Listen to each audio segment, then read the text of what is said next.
It is late autumn, 1943. The world is divided, yet within the confines of a German prisoner of war camp, something unexpected is unfolding. The bitter winds of the Eastern Front have left their mark on the soldiers, gaunt faces and weary eyes staring out from beneath the flickering light of a makeshift mess hall. But there's something unusual about this moment. For the first time since their capture, a group of German prisoners sit at wooden tables, their plates filled with more food than they ever dreamed of. Warm bread, fresh vegetables, a generous portion of stew. For these men, who fought across Europe in the name of the Third Reich, the meal before them tastes better than anything they had back home. Unaware of the irony that their fellow civilians in Germany are starving, some POWs pause mid-bite, bewildered. Could this really be true? In a war-torn world, they, the defeated, are eating better than their families. The smell of hot meals, unheard of for months, fills the air. A single thought lingers in their minds. How did it come to this? By the fall of 1943, World War II had entered its most brutal and decisive phase. Germany, under the leadership of Adolf Hitler, had launched its blitzkrieg campaigns across Europe, establishing a vast empire that stretched from France to the Soviet Union. But by this point, the tide had begun to turn. The Axis powers, once confident in their ability to dominate, were now facing mounting pressure from the Allied forces. In early 1940, Germany had swept through France and Belgium, overwhelming the defenses of the French military. Within weeks, Britain stood alone, defending its shores from the Luftwaffe's relentless bombing campaign. The war seemed to be Germany's to win. Yet, the situation on the Eastern Front would soon change everything. The invasion of the Soviet Union in June 1941, Operation Barbarossa, had initially met with spectacular success. German forces advanced deep into Soviet territory, pushing to the gates of Moscow. However, the Soviet winter, combined with fierce resistance, halted the German momentum. By the winter of 1941-42, Germany was embroiled in a grueling war of attrition against a seemingly endless supply of Soviet troops, while its own soldiers faced shortages of food, supplies, and clothing. The war was no longer one of quick victories, but a struggle for survival on both sides. Meanwhile, at home in Germany, the war effort was starting to take its toll. The civilian population, once proud of their nation's military might, began to feel the pangs of hunger and deprivation. With resources diverted to the front lines, food and other basic necessities became scarce. The Reich's leaders, including Hermann Göring, had promised that victory would bring prosperity, but instead, many families found themselves subsisting on meager rations. The harsh realities of war, food shortages, air raids, and an increasingly distant sense of normalcy began to erode the morale of German civilians. For the soldiers fighting on the front lines, the story was even worse. They were sent into battle with less and less, often relying on inadequate rations and supplies. Starvation and disease ran rampant in the ranks. For the German soldiers captured by the Allies, the situation would take an even more unusual turn. In 1943, the Allied powers, particularly the British and Americans, began to take an organized approach to the handling of German prisoners of war. Their captives were often sent to POW camps, where conditions varied dramatically depending on the location and the overseeing forces. For many, life as a POW meant deprivation, but some began to experience a curious anomaly. The German soldiers in these camps found themselves fed more generously than they had been during their time on the front lines. It was a strange irony. The men who had once fought to starve their enemies were now fed by them. While civilians in the Reich were starving, many POWs were eating better than they had in months. This discrepancy began to take shape after a series of logistical and political decisions made by the Allies regarding the treatment of prisoners. As the war escalated, so did the complexities of managing the vast numbers of prisoners taken by the Allied forces. By 1943, Germany had experienced several crucial setbacks on multiple fronts, and the landscape of the war had shifted dramatically. The Allies had gained significant ground in North Africa, while the Soviet Union had launched a series of successful offensives against the German Wehrmacht. The pressure on Germany was mounting. One of the most notable aspects of the war by this stage was the sheer scale of prisoners taken. The Battle of Stalingrad, fought from August 1942 to February 1943, was a catastrophic defeat for the Germans and marked a turning point in the war. Over 90,000 German soldiers were captured in the battle. Many of these men would find themselves in Soviet camps, where conditions were brutal but not universally grim. Meanwhile, hundreds of thousands of other German soldiers, captured on various fronts, were sent to Allied camps scattered across the United Kingdom, the United States, and France, the British. Americans and Canadians, who had taken the lion's share of German POWs, were bound by the Geneva Convention, which set the minimum standards for the treatment of prisoners. This convention dictated that POWs must be provided with adequate food, shelter, and medical care. However, due to the scarcity of resources and the intense pressures of wartime logistics, the standard of care varied. Some camps were overcrowded, and the POWs suffered from a lack of proper nutrition, while others, especially in the United States, were treated far better. But despite the hardships, something remarkable began to occur in certain Allied POW camps. As the war ground on, the Allies, particularly the United States, had the resources and logistics to provide for prisoners in ways that German civilians could not even imagine. Rations were often better than what many of the prisoners had experienced while in service to the Wehrmacht.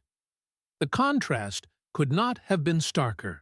While German civilians in their own homeland faced hunger, severe rationing, and the constant threat of air raids, their captured soldiers were provided with food that, to them, felt almost luxurious.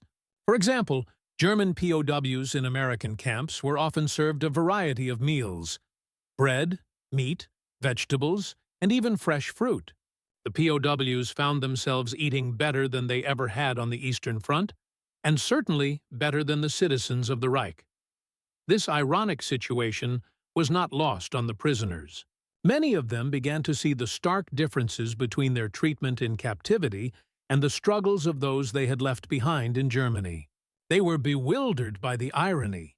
In a war where they had fought to dominate and control, they were now experiencing something entirely different. For some, the food, the better living conditions, and the unexpected treatment from their captors created a sense of cognitive dissonance. How could they, the aggressors, now be enjoying better meals and more comfort than those who had remained loyal to the fatherland? For the Allies, this was not done out of a sense of charity, but rather a strategic decision rooted in pragmatism.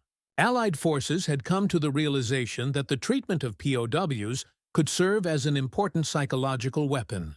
By feeding prisoners well and keeping them in relatively good health, the Allies hoped to demoralize the German population and military. It was an indirect form of warfare, one that aimed to weaken the resolve of the enemy by highlighting the collapse of their own system and showing that the German soldiers who were once seen as invincible could be treated with dignity, even while incarcerated. The Germans, meanwhile, were caught in a paradox. On one hand, they were still subject to the rigors of war: constant fighting, shortages of food, and the ever-present threat of defeat. On the other hand, the food rations and conditions inside Allied POW camps were so far superior to what they experienced at home that they began to question their situation. It was an uncomfortable and humbling realization that, as they sat down to eat their first decent meal in months, the civilians in their homeland, those they had been fighting to protect, were left to make do with scraps. This jarring contrast was not limited to food alone. The POWs, many of whom had experienced firsthand the brutality of the war on the Eastern Front or in France, were not prepared for the relative comfort they found in American and British camps. The better treatment was not just a luxury, it was a statement, a reminder that in war there were no guarantees, And sometimes even the victors could be forced to face uncomfortable truths. For the German soldiers captured by the Allies, the experience of captivity was a bewildering and emotional one. Their lives had been defined by combat, by the ceaseless grind of war. Some had served in the Wehrmacht since the early days of the conflict, while others had been conscripted later. Regardless of their background, they shared the same harsh reality: a brutal war against overwhelming odds. When they were captured, many of these men were in a state of physical and mental exhaustion. Having fought across various fronts, from the frigid expanses of Russia to the scorching deserts of North Africa, most were malnourished, sick, and physically debilitated. Many had seen their comrades fall in battle, leaving them emotionally scarred. Yet, in the grim reality of POW camps, the German soldiers found themselves in a strange limbo. They were no longer enemies, but men struggling to survive in a foreign environment. They had been stripped of their uniforms, their weapons, and their role in the war. But the most shocking aspect of captivity was not the deprivation or the fear, but the food. As they entered the camps, most German POWs expected to endure the same hardships they had faced in combat. The Allied forces, however, often exceeded the expectations of their captives, offering rations that were far better than those they had received during their time in the Wehrmacht. At first, many prisoners could not believe their luck. They had been fed enough to stave off starvation, but now the meals provided to them in captivity were bountiful compared to the meager rations they had been accustomed to. The smell of bread and stew was intoxicating, a luxury in a world where food was always scarce. Some POWs even remarked that the food tasted better than what they had at home, far more substantial than the ersatz bread or watery soups they ate back in Germany. This paradox did not go unnoticed. For many POWs, this was the first time they were able to truly reflect on the reality of their situation. How could they be eating better than their families? The psychological toll this realization took on them was significant. The emotional weight of knowing that their loved ones were enduring starvation while they sat comfortably in a POW camp was a burden that many could not easily bear. In some cases, prisoners began to form bonds with their captors. The food became a point of connection, an unspoken acknowledgement of the absurdity of their situation. The shock of this better-than-home experience created a strange atmosphere in the camps. Some POWs, in a strange act of solidarity, would share their food with others who were weaker or more ill.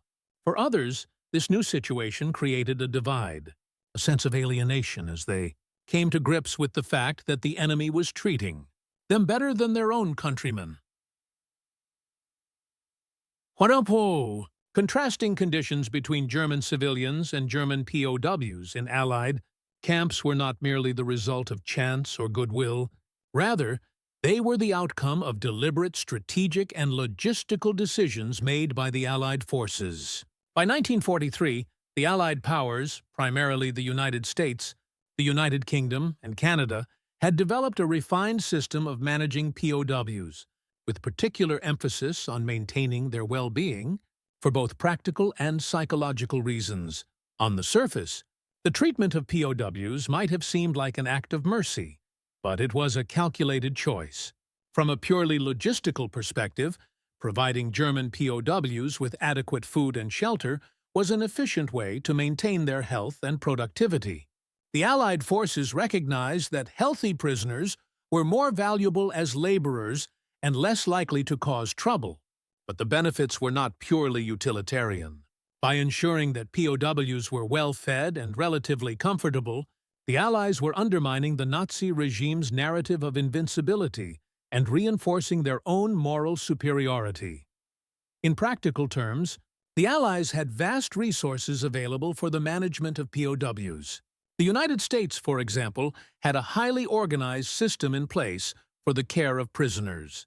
These camps were equipped with proper sanitation facilities, and food supplies were generally adequate, thanks in large part to the resources of the U.S. food production system, which had been ramped up for war efforts. As the war progressed, the Allied forces also began to import a variety of foods to POW camps. which included fresh vegetables, meats, and even fruit, luxuries that German civilians were no longer able to access. The British, too, had established a system to provide for POWs in a way that was above the minimum standards set by the Geneva Convention.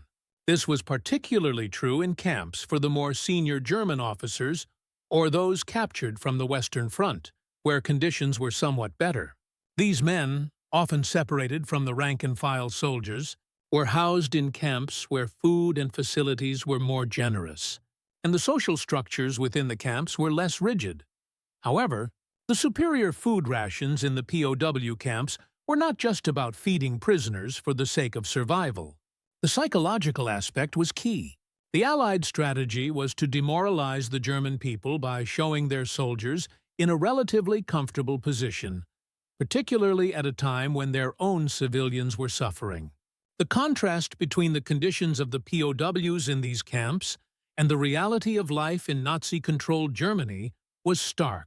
The prisoners' well-being became a symbol, a pointed reminder of the strain and the suffering that the civilian population was enduring back home. Moreover, the issue of food was not just about morale. The treatment of POWs had a direct impact on the operational efficiency of the Allied war effort. A healthy POW workforce was a vital asset in a war that demanded massive logistical support. Prisoners were often put to work in labor-intensive roles, such as working in factories or assisting in construction projects. A malnourished, weak workforce would have been ineffective and could have caused delays in vital supply lines or military infrastructure. This tactical use of POW labor was especially important in the United States and the United Kingdom. In the U.S., prisoners were used to help in the construction of military bases, warehouses, and other essential facilities. In the UK, POWs were employed in agricultural work to mitigate food shortages at home. In both cases, these men were far from the battlefield, but their physical labor helped support the Allied war machine in ways that would have been difficult to manage without the influx of manpower that POWs provided. The question, then, was not just how to feed the prisoners, but how to make them more useful to the war effort without breaking international law or violating the Geneva Convention. The answer lay in a strategic balance: provide just enough comfort to keep the POWs healthy and able to work, without overindulging them or providing so much luxury that the conditions became an affront to the very nature of warfare. In this way, food became a tool, a subtle weapon in the broader strategy of psychological warfare. The decisions that led to the relatively favorable treatment of German POWs in Allied camps were not solely the result of tactical necessity or logistical capabilities. They were also shaped by the leadership at the highest levels of the Allied command. The treatment of prisoners, especially in the context of World War II, was profoundly influenced by political considerations and moral imperatives. Among the leaders who shaped these policies, U.S. President Franklin D. Roosevelt, British Prime Minister Winston Churchill, and various military commanders played key roles in defining how German soldiers would be treated once they were captured. Franklin D. Roosevelt, in particular, had a distinct vision of how the U.S. would conduct itself in the war, which contrasted sharply with the harshness of the Nazi regime. The United States, at least in its public image, positioned itself as the moral leader of the Allied forces. The Geneva Conventions, which set the standards for the treatment of prisoners, were more than just a set of rules to the Allies. They were a guiding principle that reflected the values they sought to protect. The United States was not only fighting against the Axis powers, but also against the very ideological foundations of tyranny, oppression, and brutality that those powers represented. Roosevelt's commitment to maintaining moral high ground was mirrored by the actions of his military commanders. General Dwight D. Eisenhower, Supreme Commander of the Allied Expeditionary Force, played a critical role in ensuring that prisoners, especially German soldiers, were treated according to the standards set by international law. While Eisenhower understood that POWs were a strategic resource for the Allies, he also believed that treating them with dignity was essential to the broader goals of the war. He recognized that the image of the Allied forces, both to the German people and to the world, would be shaped by their treatment of prisoners. Therefore, it was not just a question of practicality. It was a matter of principle. Eisenhower, who had witnessed firsthand the brutality of the Nazis in the concentration camps of Europe, understood that the treatment of prisoners could serve as a powerful weapon in the war of ideas. The Allied forces, by contrast, were not waging war against civilians, but against the Nazi regime. By treating German POWs humanely, the Allies sought to draw a clear moral distinction between themselves and their enemies. The prisoners became symbols of the enemy that could be redeemed through the values of the Allied cause, a stark contrast to the Nazis, who viewed prisoners as mere tools to be exploited or discarded.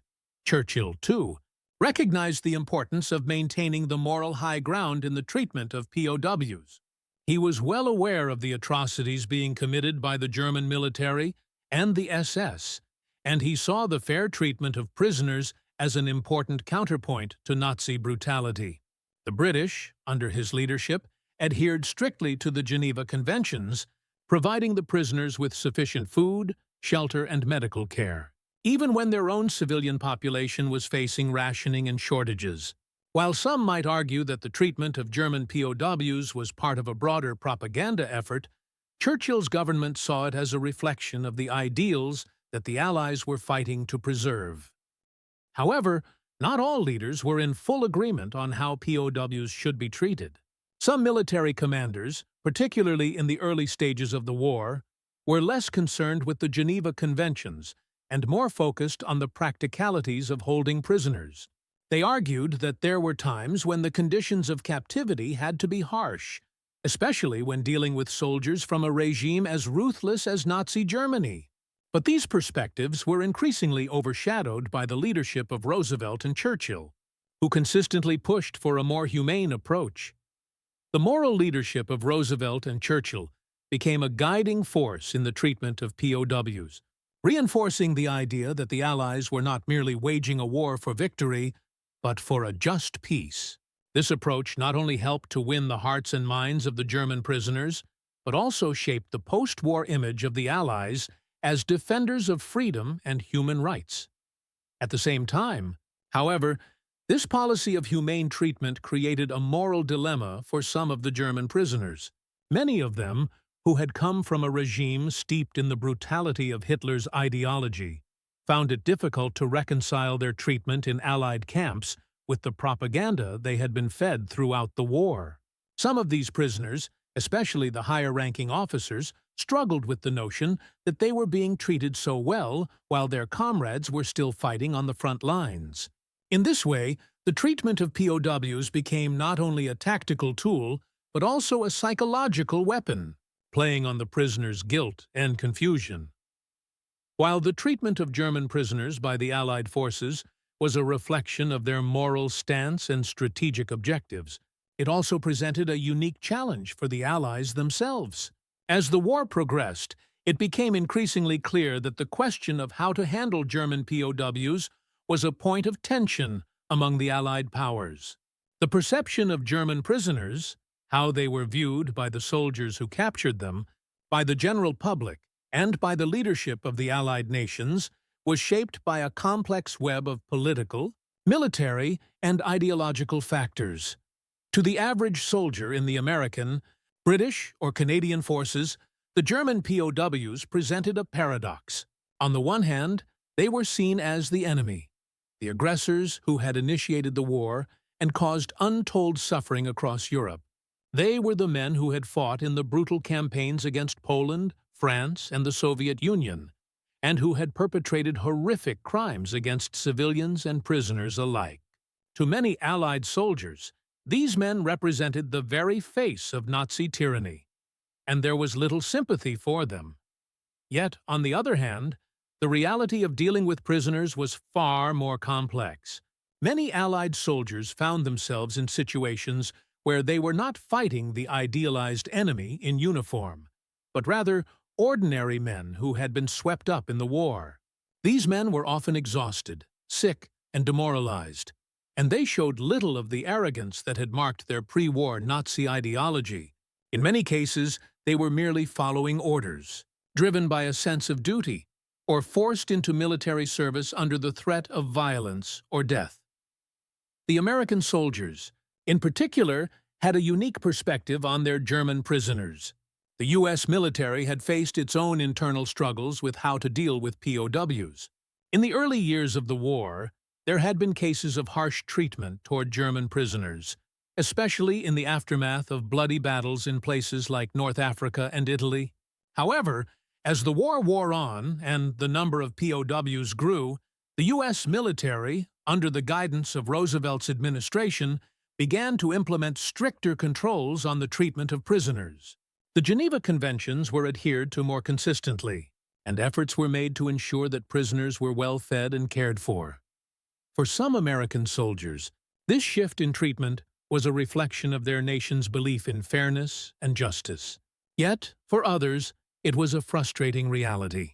Some soldiers felt that the Germans, who had inflicted such terrible harm upon civilians and soldiers alike, did not deserve the dignity that the Geneva Conventions called for. They viewed the POWs as little more than a symbol of the brutal regime they had fought to defeat. The irony of feeding and caring for these soldiers while civilians back home suffered from food shortages was not lost on many American soldiers. Some were openly resentful of the idea that the prisoners were receiving better treatment than their own families. In the United Kingdom, where the war had been fought on the home front since the start of the conflict, the treatment of German prisoners was equally fraught with tension. The British public, having endured years of bombing raids and deprivation, were often perplexed by the sight of German POWs receiving food rations that were better than what many civilians could expect. The British government, led by Winston Churchill, had initially struggled with how to handle German prisoners. There was a strong desire to treat the prisoners according to the rules of war, but the reality of civilian hardship created an atmosphere of resentment. How could the Allies, who had suffered so much, continue to feed and care for the enemy's soldiers? Yet, despite this tension, the treatment of German POWs was ultimately framed as a moral decision that reflected the ideals of the Allied cause. For Churchill and other Allied leaders, it was important to demonstrate to the world that the Allies were different from their enemies.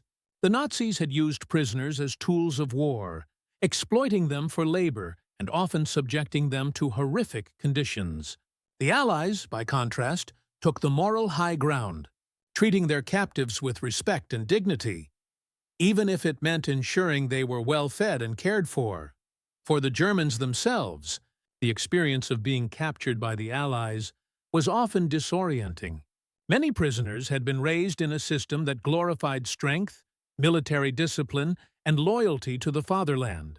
To suddenly find themselves in a position where they were receiving better treatment than the civilians they had been fighting to protect was a bitter pill to swallow. It was, in a sense, a humbling experience, a reminder that the very regime they had fought for was in decline, and that the war they had waged had brought ruin not only to their enemies, but to their own nation as well. By 1943, the war had reached a critical juncture, and the way POWs were treated began to evolve as the military. Political and strategic landscapes shifted. The pivotal moment in the treatment of German prisoners came as the Allies' hold on the war solidified, and their victory seemed ever more certain. A specific event, however, served as the breaking point, an event that marked the beginning of a deliberate,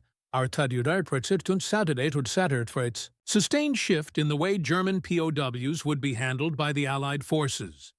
It happened in the aftermath of the Battle of Normandy, also known as D-Day. On June 6, 1944, the Allied forces launched the largest amphibious invasion in history, landing on the beaches of Normandy and beginning the liberation of Western Europe. The battle was fierce, and the casualties on both sides were staggering. As the Allied forces advanced across France, they captured thousands of German soldiers, many of whom were disillusioned and battle-worn. The Allies, however, faced a logistical challenge that would shape the fate of these prisoners. The nature of war had changed. The Allies were no longer simply fighting to secure territory. They were actively engaging in the liberation of civilians and preparing for the final assault on Germany itself. The treatment of prisoners of war became a matter of moral and strategic significance.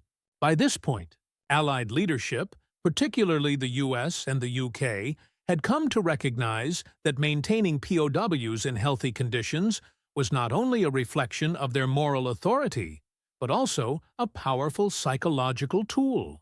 The realization set in that these men, once considered dangerous adversaries, could now become symbols of the Allies' superiority in ways that extended beyond the battlefield.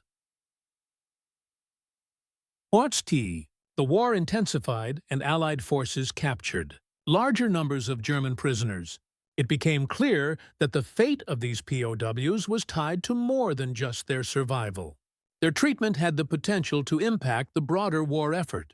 It was during this period that the U.S. military, with its vast resources, began to fully implement a new policy for managing POWs, one that prioritized their care, health, and even comfort.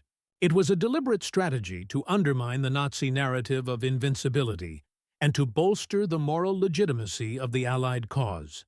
These prisoners were treated not just as captives, but as political symbols, proof that the enemy's ideology was crumbling, even as its soldiers sat, fed, and cared for in Allied custody. This shift was also shaped by the increasing influence of political leaders, who were keenly aware that the world was watching. Winston Churchill, Franklin D. Roosevelt, and their military commanders understood the importance of public perception. They recognized that the contrast between the way German soldiers were treated in Allied custody and the brutal conditions imposed by Nazi forces on their own citizens was a powerful narrative in the making. For the first time, German prisoners, who had once been seen as faceless enemies to be conquered, became men whose treatment was a reflection of the moral integrity of the forces that had defeated them. As POW camps filled with German soldiers from Normandy, Italy, and the Eastern Front, the Allies continued to provide them with food and medical care that far exceeded what civilians in the Reich were receiving. For the German soldiers, who had often fought through hunger and deprivation, this was an unexpected shock. But more than just a practical matter, it was a statement. Despite the devastation they had caused, despite their role in the war, they were now being treated as prisoners under the rules of war. And this treatment was so much better than anything they had known during their time in the Wehrmacht or under the conditions of their homeland. This moment, the shift from sporadic, minimal care for POWs to consistent, regulated, and relatively comfortable conditions, marked a decisive turning point in the handling of prisoners of war by the Allies. From this point on, it was no longer just about feeding the prisoners to keep them alive. It was about demonstrating through the treatment of these men that the Allied cause was fundamentally different from the brutal, dehumanizing regime they had been fighting. The outcome of the war was inevitable by 1945, but the repercussions of the Allied treatment of German POWs would reverberate for years to come. For the prisoners themselves, the immediate aftermath of the war was marked by uncertainty. Most of the German soldiers captured by the Allies during the latter stages of the war were not released until well after the war ended, as they were held in camps across Europe and North America. Some were used for labor to rebuild war-torn countries, while others remained in captivity as a testament to the Allies' moral stance. The conditions in the POW camps, while far better than those experienced by civilians in Germany, were still harsh by peacetime standards. The prisoners, despite receiving adequate food and medical care, faced overcrowding, long days of hard labor, and the lingering effects of the trauma they had experienced during the war. Many were deeply disillusioned, not only by the war itself, but by the realization that their country and the ideology they had fought for had brought such destruction to the world. For the German civilian population, the war's end brought not only the collapse of their military, but also a new, painful reality. many civilians found themselves facing hunger, deprivation, and an uncertain future. The irony of their situation, while their soldiers sat in POW camps eating better meals, was not lost on them. Yet, the fate of the German soldiers in Allied custody also became a source of national shame. As the true scale of the atrocities committed by the Nazis became known, the prisoners, once symbols of the regime's power, now embodied its defeat. The contrast between their fate and the suffering of the German civilians who remained at home became a subject of bitter reflection for the German populace in the post-war years. Moreover, the treatment of POWs would shape future military doctrine. The Geneva Conventions had become the standard for how prisoners should be treated, and the lessons learned from World War II would continue to influence the treatment of POWs in later conflicts. The Allies' decision to maintain relatively humane conditions for German POWs in contrast to the inhumane treatment of prisoners by Nazi Germany would set a precedent for the world. It demonstrated that even in the heat of war, moral principles could and should be upheld. For the Allies, the humane treatment of prisoners was an important part of their post-war narrative. The treatment of POWs became a symbol of the moral superiority of the Allied cause. The images of well-fed, healthy German prisoners housed in camps with decent conditions contrasted sharply with the suffering of civilians in occupied countries and the brutality of Nazi occupation. It was an important piece of propaganda, showing that the Allies were not only fighting to win the war, but also to restore humanity and dignity to the world. As Europe rebuilt itself after the war, the treatment of POWs was a key issue in the reconstruction process. The Germans, having suffered a catastrophic defeat, were forced to confront the full scale of their actions during the war. The treatment of their own soldiers, particularly in the context of the POW camps, became a focal point of reflection for a country grappling with the consequences of its actions. For many German prisoners, the return to civilian life was not as triumphant as they might have expected. Although they had been treated better than their civilians during the war, they returned home to a country that was in ruins. The post-war landscape was one of devastation, with entire cities reduced to rubble and a population struggling to survive. The POWs, who had once been warriors for the Third Reich, now found themselves caught in the complicated web of a defeated nation, many facing the shame of their association with the Nazi regime. At the same time, the broader geopolitical landscape had changed. The treatment of German POWs during the war became a point of ideological tension during the early stages of the Cold War. The United States and the Soviet Union, despite being allies during the war, found themselves at odds over many issues in the post-war world. As the Iron Curtain descended over Europe, the treatment of POWs in both the eastern and western sectors became a part of the larger struggle for ideological dominance.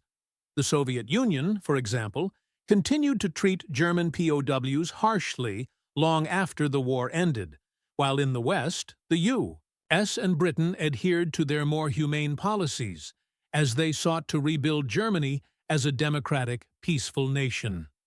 The moral questions raised by the treatment of POWs, whether the victors in a war should act as moral arbiters or as mere conquerors, would persist long after the war ended. The Allies' decision to provide decent food and conditions to German POWs was not only a tactical move, but a defining part of the post-war order. It spoke to the belief that, even in the midst of total war, there could be a commitment to the principles of humanity. In the end, the strange irony of German POWs eating better than civilians at home is a stark reminder of the complexities of warfare. War is often defined by contradictions, by the brutal realities of battle, and the quiet moments of humanity that emerge in the most unlikely places.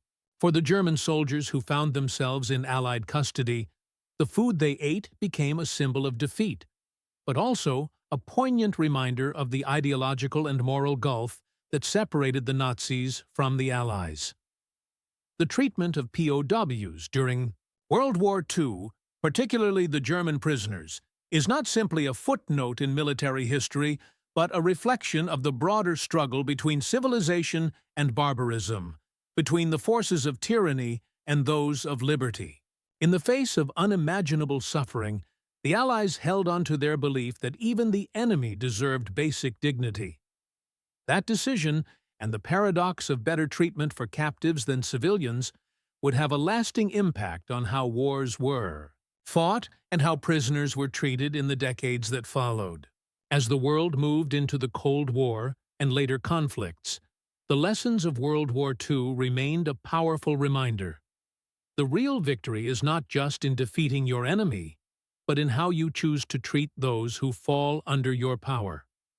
For it is not the brutality of war that defines a people, but the compassion and humanity they are able to hold on to, even when the world is broken beyond recognition.